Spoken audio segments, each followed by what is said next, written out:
So, what is the correct answer here? Inheritance of acquired characteristics? No. Right. Principle of uniformitarianism? No. Mosaic nature of evolution? Yes. Right. All right. So, now we get the pleasure of moving out of here.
Thank you. All right, now we're going to look at some later Australopithecines.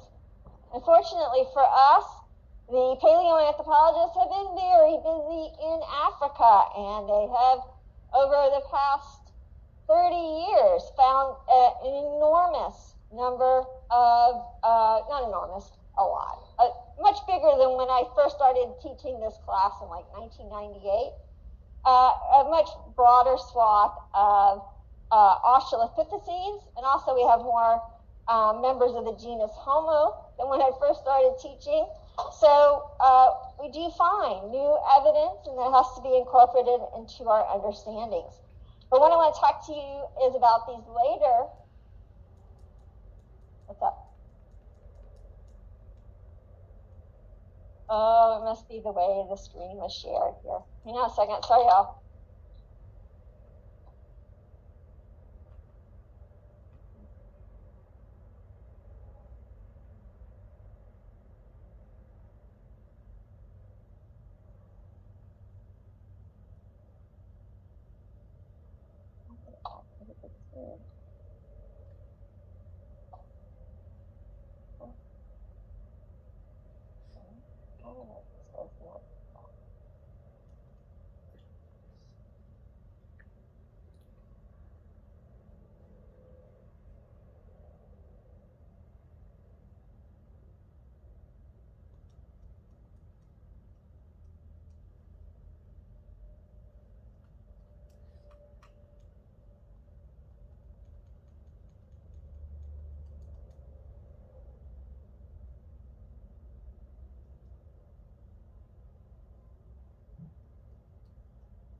Up now?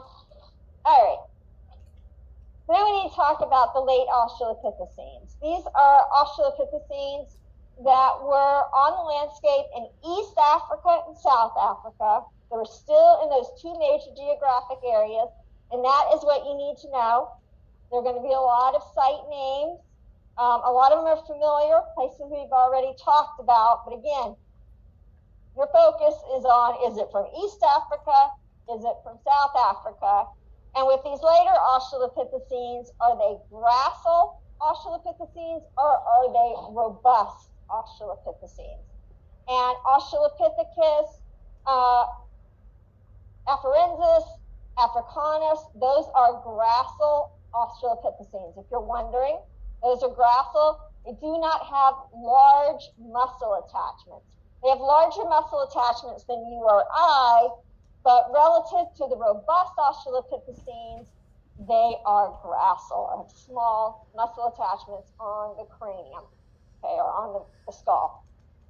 So these late Australopithecines lived from about 2.5 to 1.2 million years, quite a bit of time, and some rather late surviving Australopithecines. We actually have, with the robust Australopithecines surviving to about 1.2, they actually overlap with early Homo.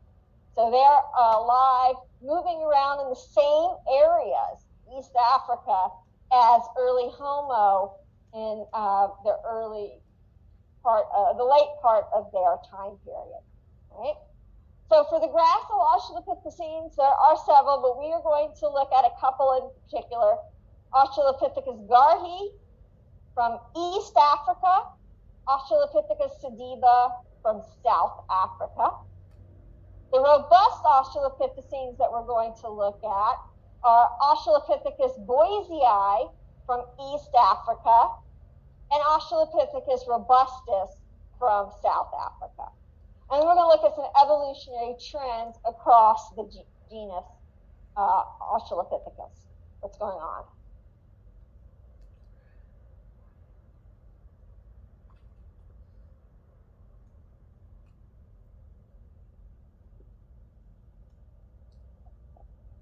Okay.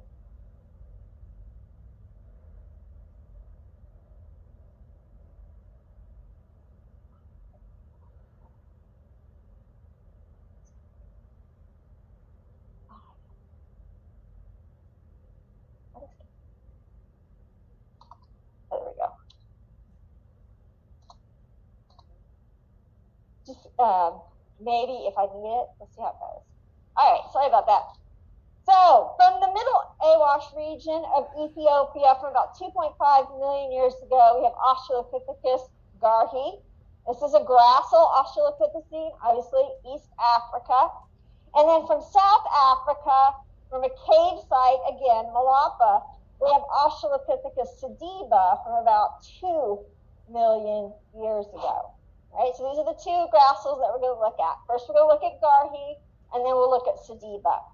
Garhi is best known from the site here, Bori, in the middle Awash region. And of course, we also have Australopithecus afarensis from this area, as well as fossils from the Ardipithecus genus that precedes Australopithecus afarensis. So Australopithecus Garhi comes after afarensis. Remember afarensis, Lucy? And in this site, we have fossils that look like this. They date from about 2.5 million years ago. Again, we get those nice, pretty clear dates because we're looking at fossils that are usually sandwiched between layers of volcanic ash in some way, shape, or form, so they can be fairly firmly dated using radiometric dating. Brain size about 450 cc, so slightly larger than what we see in Australopithecus afarensis. Otherwise, fairly similar to afarensis, except for being a little bigger, larger teeth, interestingly longer legs, which suggests a more human-like, moving in a more human-like body proportion. Because remember, arms on Lucy were relatively long relative to her legs, right? And so what we've got is lengthening in the legs, which is giving you a more human-like overall body proportions. However, we still have, there is a foot phalanx or a toe bone, and it is curved. This suggests that either this is a retention of a trait, we haven't completely lost the curved phalanges in the foot, or there's still some arboreal behavior in Garhi. But what makes Garhi particularly interesting is that they were also found at Bori are animal remains. This is part of an antelope mandible. And on this antelope mandible, you can see the finger pointing to some linear marks on the bone. Right? Those linear marks on the bone are again shown under magnification here in the bottom left, and then in the bottom right, super high magnification. And remember I talked in the very beginning of the semester about testing. How do we know what made these marks? Because our our instinct is to go, ah ha ha, hominins, stone tools, butchering, right? Or it could be rolling over rocks in a riverbed. It could be trampled by animals, hooved animals, creating those striations. There are a number of other things. They have done those tests. They have evaluated the exact microscopic detail and nature of these marks and determined that, yes, indeed, these are cut marks from a stone tool, right? And the fact that they're linear in nature suggests that it was a cutting type motion being done, right? Now, you might think that this provides evidence for hunting, and that often is one of the first things that people jump to when they think of stone tools cutting bone. So let's think about it in antelope, any herbivore, and we're looking at the side of the mandible, right? Is that going to be a particularly meaty place? No, not really. You might get a little cheek muscle there, right? You really want the meaty stuff, you're going for, right, the flank, the bum, the thigh, the legs, the ribs, right? If you're getting meat off the mandible, chances are you're coming in after somebody else. In this case, a large carnivore has already made this kill, and they're done with it. They've let it go. And you're coming in and scraping off what little bit of muscle that is left, right? Maybe taking the long bones and breaking them open to access the marrow, things of that nature. So this is probably associated with scavenging behavior. Again, these guys aren't very big, so you're not going to be one out there duking it out with leopards, lions, hyenas. You're going to be sliding in when they're done with a carcass and getting what you can get off of it and getting away. Right? This also suggests that Garhi is not living in a true open savanna based on the climatic and environmental reconstructions of this area and the different types of animals that have been found at this site. Is likely this is a lakeshore grasslands, sort of where lakeshore grasslands. When you get lakeshores, you tend to get trees because there's water. So it's sort of this combination zone where we would expect early hominins. This is more of what we're expecting than that open savanna lifestyle that was initially conceived of very early in the sort of history of study of human evolution. We also get the first stone tools that date to about 2.6 million years ago. So it's roughly contemporaneous with Australopithecus Garhi, and also we have these stone tools from a site very close to Bori. They're actually from Gona, but that is also within the middle Awash region of Ethiopia, not that far away. They are very crude stone tools. They're basically cobbles that somebody took two cobbles and went bang, bang, and created something that had some sharpish edges to it, right? Very crude stone tools, but that would be adequate for making the type of cut marks we saw on the mandible of the antelope, right? And that is actually, those are types of stone tools that have been tested against those marks. So there's a possibility that Bori, slightly bigger brain, might have been making stone tools. Somebody's making stone tools, right? Making stone tools and using them to scavenge animal kills. Once you start to add animal protein in considerable quantities to the diet, you can support a bigger brain. Brains like ours, the size of ours, need high levels of energy. They need lots of nutrition in order to function properly. A wide range of vitamins and minerals. So they're very energetically expensive, And meat, whatever you think of meat eating, animal protein is the most nutritionally dense food in terms of calories, fat, vitamins, and minerals, right? So per little ounce, it is the most nutritionally dense.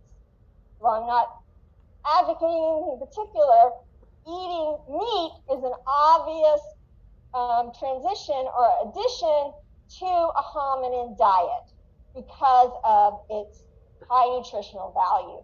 Just like we see monkeys like baboons, chimpanzees, and other primates that eat animal protein. Even eating insects is eating animal protein because they are very nutritious, dense nutrition. Now, Sediba comes from South Africa, again, cave site. But interestingly about Sediba is a sinkhole cave, so again, remains that may have been washed into this cave. Sediba is a lot bigger than Lucy.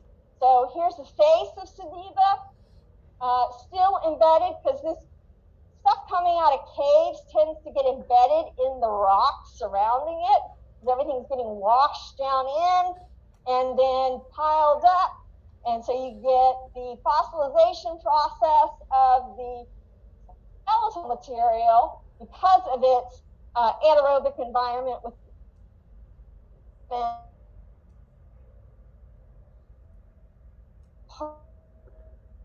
rock like themselves. So they have to be very, very carefully scraped off and removed. So there's a face of Sediba, and you can see we have some postcranial remains from Sediba, and you have Sediba adult on left and right. In the center is Lucy. So you can see that Sediba is significantly bigger in terms of body size, and Sediba has longer legs. They still have fairly long arms. So Sediba, in many ways, is moving, just like Garhi, in a more human-like direction, having more derived traits. However, brain size, not all that much bigger, right? Not even bigger than Garhi.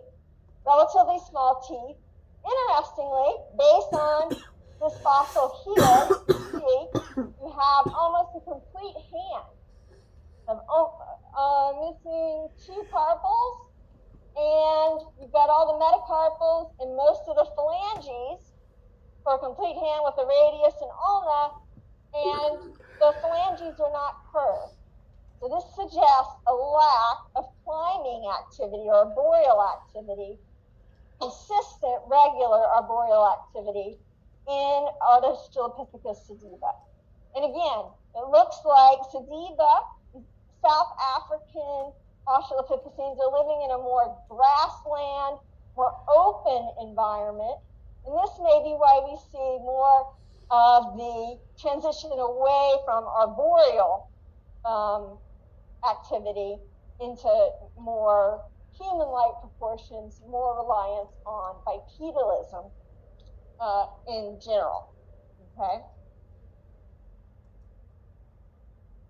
So, for these gracile Australopithecines, we see more human-like morphology, both in the skull and the postcranial skeleton, and we see more human-like behavior, particularly Australopithecus Garhi, and the idea that Garhi may have been making and using tools to scavenge animals and get some animal protein that way.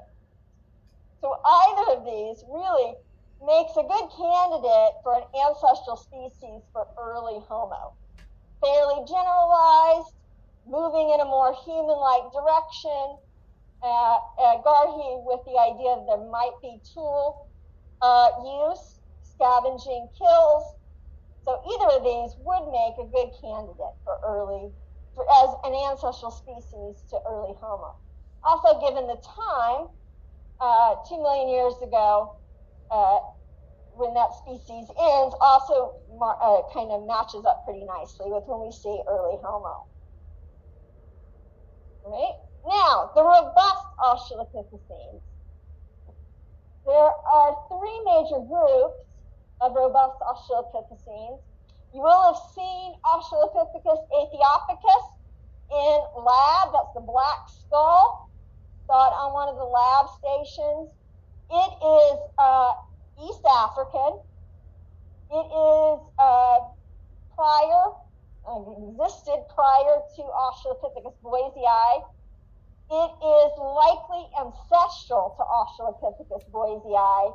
And so we're not going to really talk about it in here.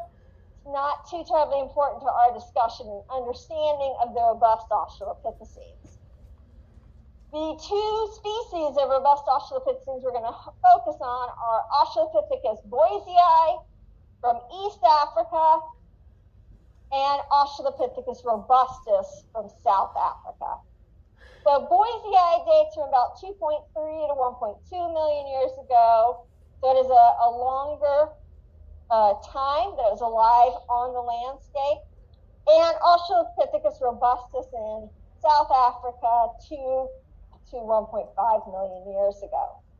So you can see with Boisei, we're going to go back to some of our old haunts, Old Divide Gorge, Lake Turkana, sites that we have already visited with the gracile Australopithecines, and with Robustus, we're again back to a cave site, Crom Dry, in South Africa. Okay. Let's talk about the morphology. What makes a robust Australopithecine robust? This is KNMER406. The KNM means Kenya National Museum. So anytime you see a specimen with the KNM, you know that that specimen is from Kenya, and that fossil is from East Africa, because that's where Kenya is located. Kenya National Museum. East Rudolph is because this fossil was found when Kenya was still under considerable British influence. It had been a British colony, and it hit the lake what's now Lake Turkana, had been called Lake Rudolph. Right? When the Kenyans took over the control of the government, they renamed the lake a place name that had meaning in their culture, Lake Turkana. So we will see in some places we get East Rudolph, sometimes we'll see West Turkana. And there's the same lake. It just tells you a little bit about the time frame from which they were recovered. Anyway, KNNER 406 is an excellent example of a robust Australopithecine. Does it look like Australopithecus afarensis? Does it look like Lucy? Does it look like Africanus? Does it look like Mrs. Plez? Does it look like Sediba? Does it look like Garhi? No. It is got that big, flaring sagittal crest on the top of the cranial vault, almost like it's got a big sail fin running down the middle of the cranial vault. It has broad, flaring zygomatics. This is what makes it a robust Australopithecine. Right? Large sagittal crest. This is essentially the temporal lines that run on either side of your cranium, where your temporalis muscles attach.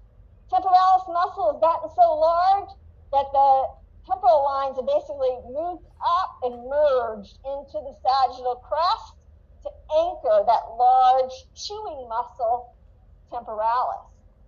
You get pronounced brow ridges, very large, very pronounced.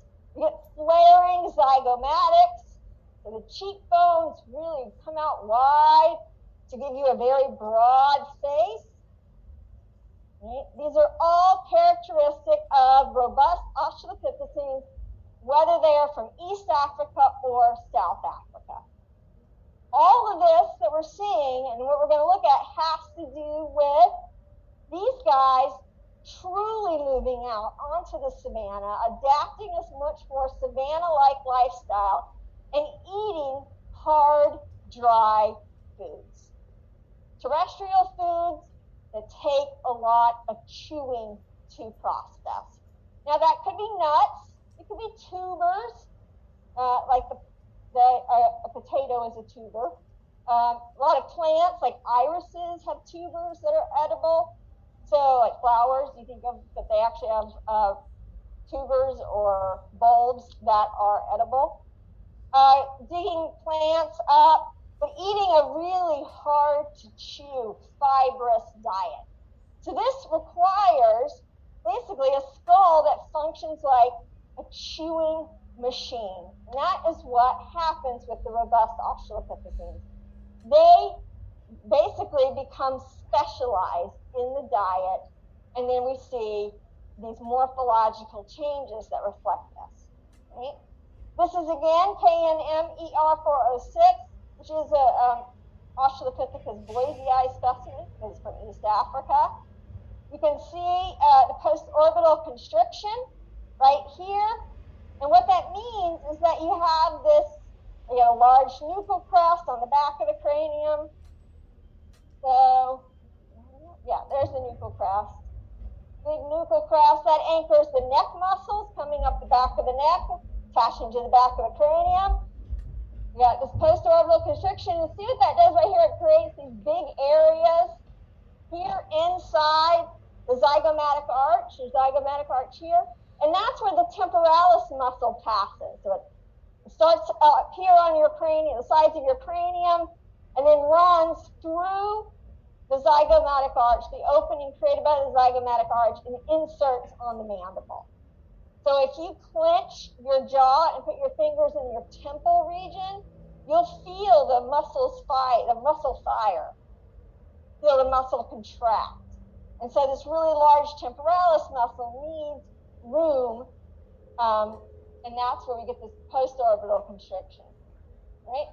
And here you can see the difference in human, right? Here's the temporal line, here's temporalis passing through into, through the zygomatic arch and inserting on the mandible. And also we have masseter muscle coming off the cheekbone and inserting on the outside of the mandible here. And again, you can see the difference in a gorilla, where gorillas are also chewing machines. They don't eat foods that were as hard as what we see in the robust Australopithecines, but you get that sagittal crest, the pronounced brow ridges, the strong nuchal crest, things that we do not have, and the gracile Australopithecines do not have. So essentially, like I said, muscles of mastication become chewing machines.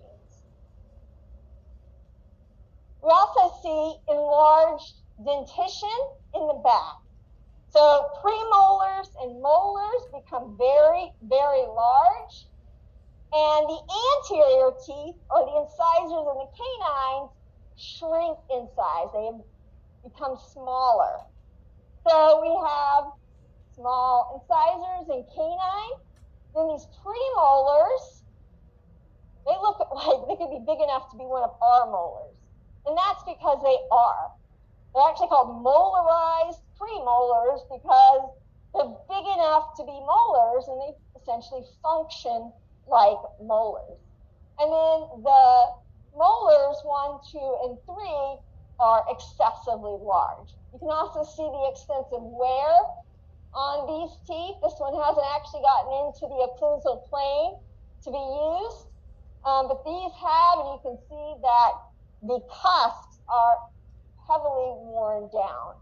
And this is because of the hard, gritty diet that these robust Australopithecines were consuming. Okay. Notice this is OH5. OH5, that stands for Olduvai hominid 5. We know Olduvai Gorge is in Tanzania, so this is another East African robust. Yes? No, like nuts, grasses, the tubers. There's a whole series of different rhizomes or tubers that they could have utilized. Things like that. Right off the top of my head, don't have any more specific. I can look it up. Put a note on your card, and I'll try to get back with some more specifics.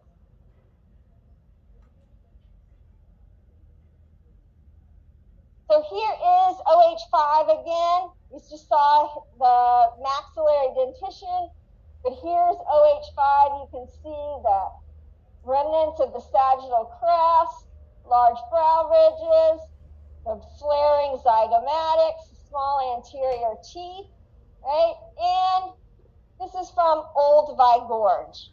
Remember OH, Olduvai hominid. All the OH specimens are from Olduvai, and that is Tanzania, so East Africa. And that means that this is Australopithecus Boisei. We also have them from West Turkana, as well as more northerly Konzo, and from the Omo Valley. So several sites throughout the East African Rift Valley. Right? Australopithecus Robustus, same morphological pattern as we see in Boisei, except they're coming from cave sites, in particular Prom Dry, Swart Prawns, Dremelin, these sites here in South Africa. And again, this is what they look like. The condition is not nearly as good, right? The condition of the fossil itself is not nearly as good as what we see from East Africa. And that's again because they're coming from those cave sites where they're embedded in the rock around them, and they have to be chipped out. And that process often means that preservation isn't quite as good. But you can see the remnants of the sagittal crest, flaring zygomatics, really large teeth, big brow ridges, right? And this individual is SK48, SK for swart prawns. The S's, STS, SK, these are all South African cave sites, right? So since this is from swart prawns, which is a cave site in South Africa, it has to be Australopithecus robustus, right? I mean, it is, but the logic is there that you can always go back and make those connections, right? So let's look at the evolutionary trends of the robust Australopithecines. These guys are and girls, women and men, were masticatory machines. Massive molars and premolars. Bad mask day. This thing does not want to stay up. Massive molars and premolars, that sagittal crest to anchor the temporalis muscle, a very large temporalis muscle. Flaring zygomatics to anchor that enlarged masseter muscle. It's another muscle that you can like clench your jaw, put your hand right here underneath your cheekbones, and you can feel masseter fire, feel those fibers contract in the muscle. And this means they're eating tough, hard foods. It's a more open grassland environment. However, recent climatic sort of environmental reconstructions suggest that it's not quite what it used to be believed to be. It was not that open, sun, dry savanna, but more of an open grassland with trees. So not that super duper open, dry savanna where everything's like dried yellow from being dried out. It's a little more of a lush environment, but it's still an open grassland. So lots of terrestrial resources. Slightly larger brains overall than what we saw in the gracile Australopithecines. Cranial capacity range 410 to 510 cc's. They're getting slightly out of the ape range, getting a little bit bigger, and larger body sizes. So all of this. But this masticatory machine would have acquired a lot of energy. a lot of nutrition, a lot of calories. For whatever reason, this mastication machine focusing on dry, open woodland foods or grassland foods was not successful. Both of these species go extinct and have no descendant species. Both of these go extinct and have no descendant species. There is no evidence for anything that arose from these two species. So a very interesting experiment, natural selection operating on a species that's moving out into a drier, more grassland environment than that occupied by the grassal Australopithecines, becoming more specialized in their diet. However, it is not a successful experiment. Nevertheless, they are around for over 1 million years. So when we think of things as what's successful and what's not, you know, Boisei is 1.1 million years. That's a lot longer than we've been around. So got to put it in context. So anyway, they do go extinct. Putting all the Australopithecines in context temporally and sort of grouping them, we have the earliest hominins. I'm going to circle them with blue. These guys are here. We can see that they start as early as 7 million years ago as Australopithecus chidensis. Coming up to the most recent of these early hominins, Australopithecus ramidus. You get an idea of the time. Over here, we have Australopithecus Animensis, an earlier sort of version of Australopithecus afarensis. But we're focused on Australopithecus afarensis. We know much more about afarensis. And those circled in orange are from East Africa. Right? So we have the grassal and early Australopithecines from East Africa.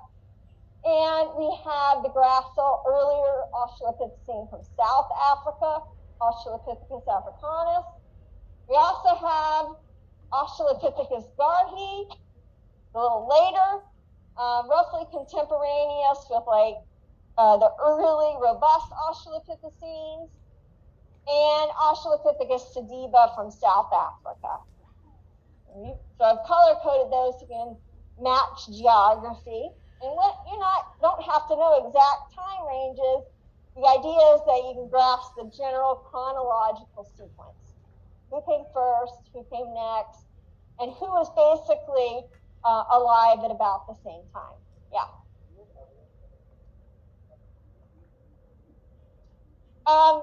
No direct evidence, but we do have, and I'll show you here in a few slides, where at Olduvai Gorge, in the same levels, there are fossils of early Homo and fossils of Australopithecus Boisei, as well as Oldowan stone tools. And the debate has been who was using the stone tools and were there interactions between early Homo and Australopithecus Boisei.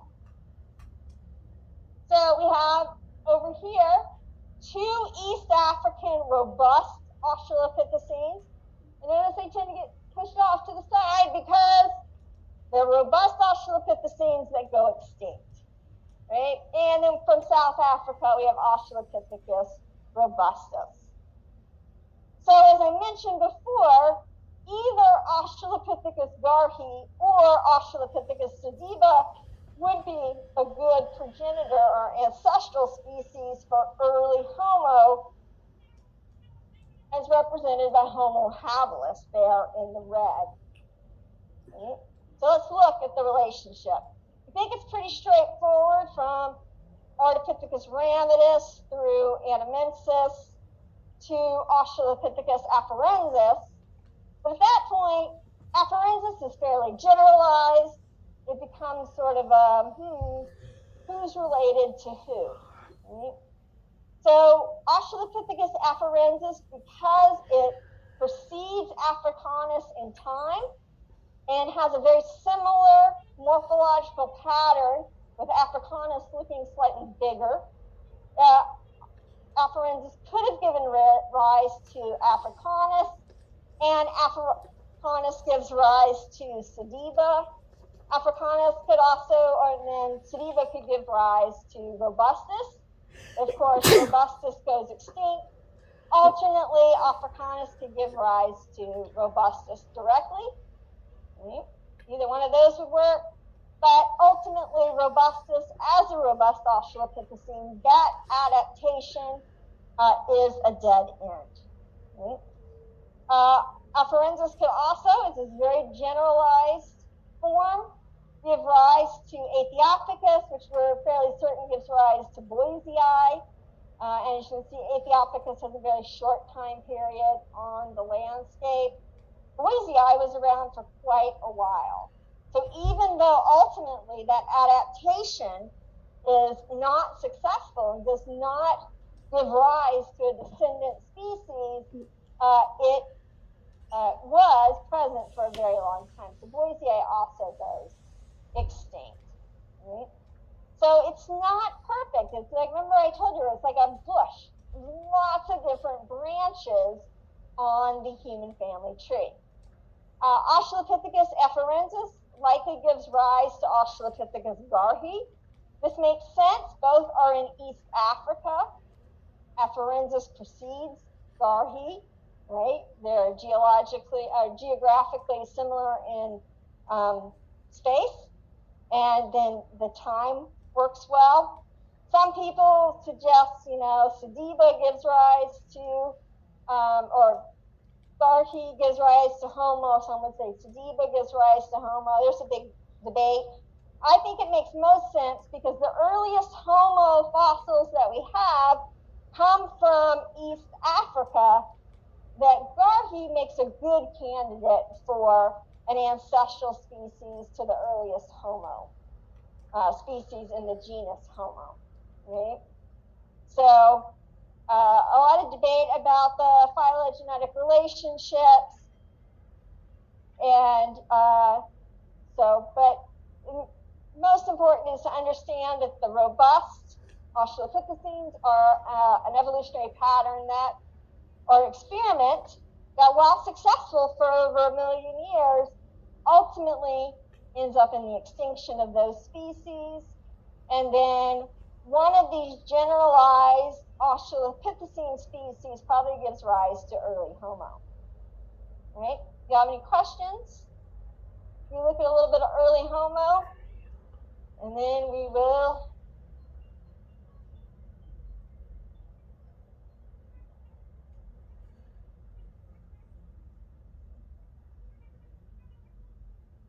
All right, so let's look at the origins of the genus Homo.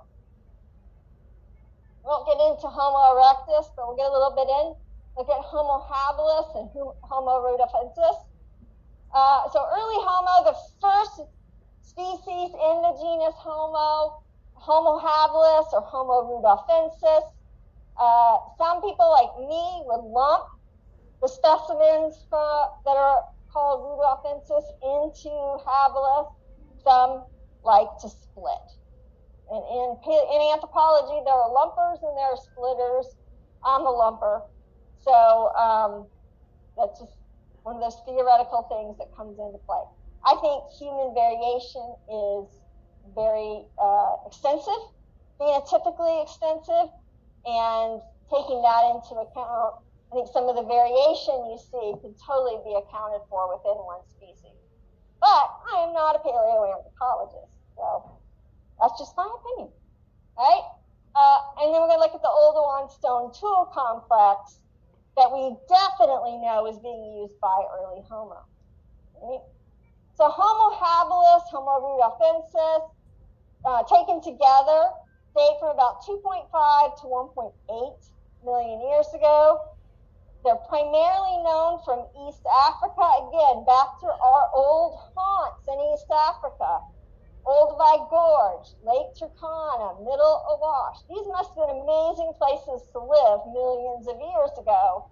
because this is where we find time and time again fossils of early, or now we're getting into our genus, Homo, our ancestors.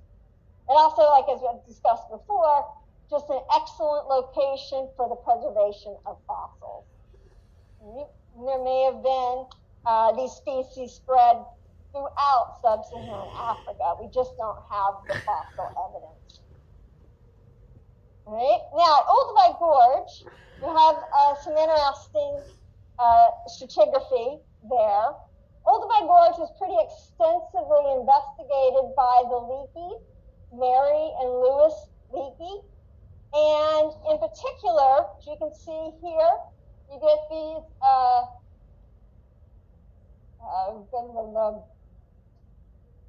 layers of soil, these stratigraphic sequences. Right? These they're called members or whatever here, and you can see that there are different layers of material in there, pretty easy to see. And actually, we have here in this particular bed, what you call it, we have multiple layers.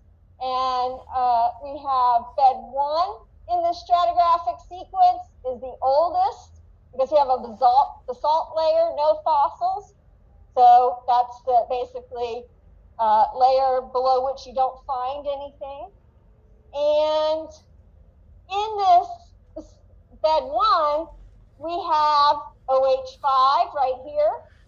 And OH5 is Australopithecus Boisei. Right? We also have in this, we have OH24. This is not a robust Australopithecine. It is very gracile. It has a larger cranial vault than Boisei, so it's not an Australopithecine. It is much more derived in a human-like direction. We also have things like OH7, a mandible, and we have stone tools.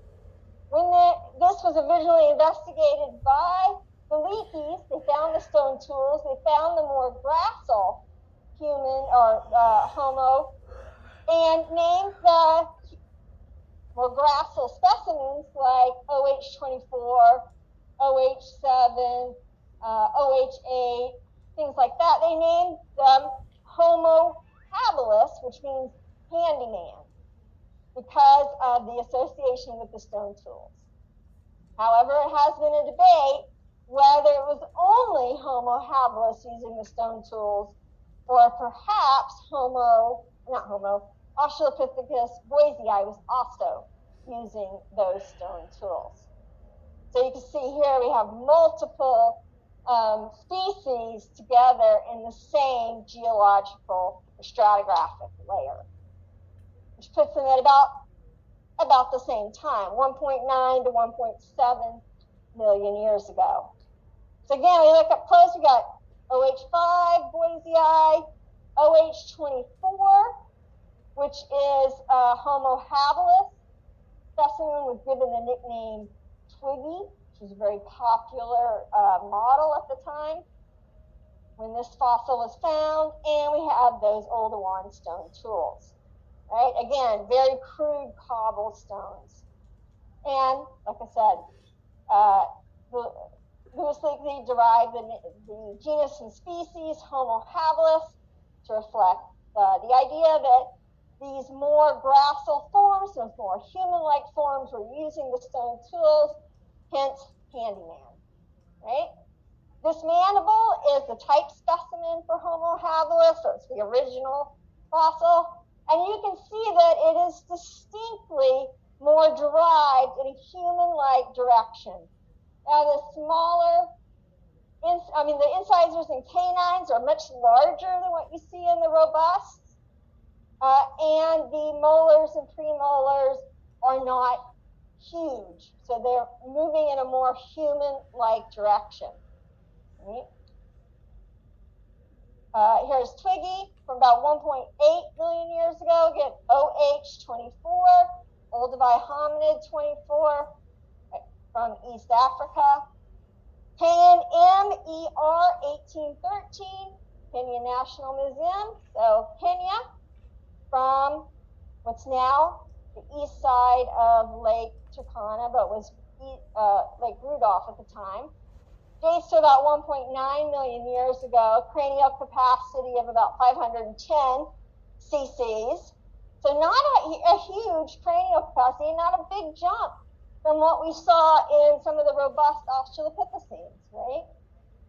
However, we also have this fossil, KNMER 1470, found by Richard Leakey, Louis Leakey's son, also from the east side of Lake Turkana. And this individual has a much larger cranial capacity. Also has a much more derived, or many people see it as having a more derived suite of facial features, smaller brow ridges, flatter face, and that cranial capacity of 736 cubic centimeters. This specimen and just a couple others are also called Homo rudolfensis. And the idea is that this is a more derived individual, or represents a more derived species than Homo habilis. Right? Very close in geographic space, fairly close in time, particularly in a geological sense, temporally. And so whether KNMER 1470 is really a separate species from the Olduvai specimens, and KNMER 1813 is a question. When we compare 1813 and 1470, you can see that there are some differences, right? This is roughly to scale. Definitely differences in size of the cranial vault. We already know 510, 736. This is almost, in terms of cranial capacity, almost 50% bigger. Right? 500 versus almost 750, almost 50% bigger. Also, you can see you get brow ridges, more developed, a more angled face, got some flatter face, and some other features that are considered more primitive in 1813. But there are other possible explanations for the difference in size between 1813 and 1470. What can you guys think of as a possible reason? Yeah, sexual dimorphism. And that has long been proposed as an explanation for the difference, and that you could actually lump them all into Homo habilis. That one is still up for debate. It's been researched every way from Sunday at this point, and there still has been no consensus. And again, like I said, I'm a lumper. So I tend to think, even though there's a big difference, it could be sexual dimorphism, it could be some temporal variation, but they're still the same species. There's no way for us to definitively know, because we can't do DNA, and we can't put them in a closet together and see if, a year later they have a baby or whatever. So there's things that we just can't know. So we look at cranial capacity, we look at all the Olduvai specimens of Homo habilis, cranial capacity of about 650 cc's, 1813 is 510 cc's, 1470, 736 cc's. So we are getting a pretty decent range in cranial capacity, right? But definitely by the time we get to 1470, we're talking about a significant increase in cranial capacity, well outside the ape range, moving up into much larger cranial capacity. Compare that to the Australopithecines, with the bigger Australopithecine cranial capacities being 400 to 500 cc's, right? Definitely by the time we're at KNMER 1470, we're looking at a hominin with a much bigger brain than any of the Australopithecines or potentially early Homo. So bigger brains, when we're relative to body size, typically indicate greater cognitive ability. All right? So I will call it there on that. A second class participation is available to you